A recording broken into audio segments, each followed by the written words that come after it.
Kia ora, Coach Brad here, and I want to help you run better by focusing on one important part of your body. A recent study has shown that the longer a run progresses, the less and less work is done around the ankles, which puts more and more load and pressure on the joints and muscles upstream, namely the knees and hips. This data was consistent right through from the recreational runners that had 10k times of around 48 minutes, right through to the competitive runners that could run 10k on average 37 minutes and 30 seconds. The problem highlighted was the longer the runners ran, the more tired they got and the more inefficient they became. The problem highlighted from runners of all abilities is that runners get less efficient as they get tired.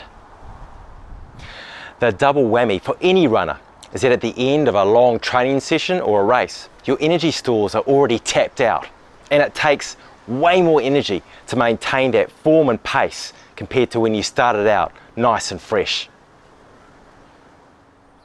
The tendons around your foot and ankle are designed to store and return energy, therefore giving you some rebound energy on every stride.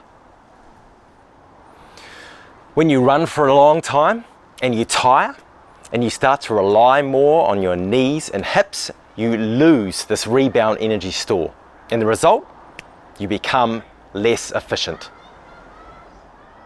One of the conclusions of the study: long distance runners may benefit from an exercise-induced enhancement of ankle plantar flexor muscle unit capacities. Basically, this means strengthen up the muscles around the ankle to help push off. So, what exercises can you put in your routine right now to stop you slowing down when you run?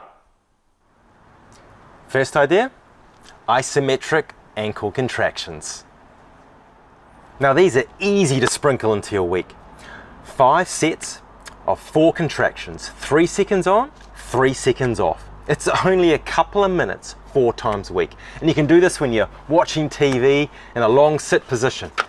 This is a great variation on the usual calf raise, and it creates a different kind of stress and force around the muscle tendon unit. Then we've got the usual calf raise off a step. So looking at maybe 15 times, double just to warm everything up, and then 12 to 15 times 2 each leg. 1 set straight leg, so that's a gastroc bias, and then 1 set with your knee bent maybe 15 or 20 degrees for a soleus bias. And try and do this maybe 3 or 4 times a week. The next one, lateral single ski jumps. Now these are fantastic for neuromuscular facilitation and dovetail in really nicely with the first 2 exercises, the isometric and through range strengthening. Try and do these 2 or 3 times a week and start within capacity, so maybe 10 times 2 each leg to start with.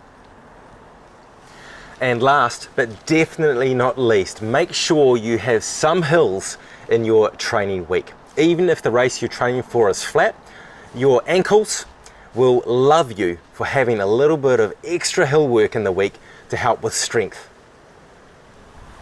Because your ankles, with their relatively small muscles, forced to work at maximum capacity, are the weakest link as you run further.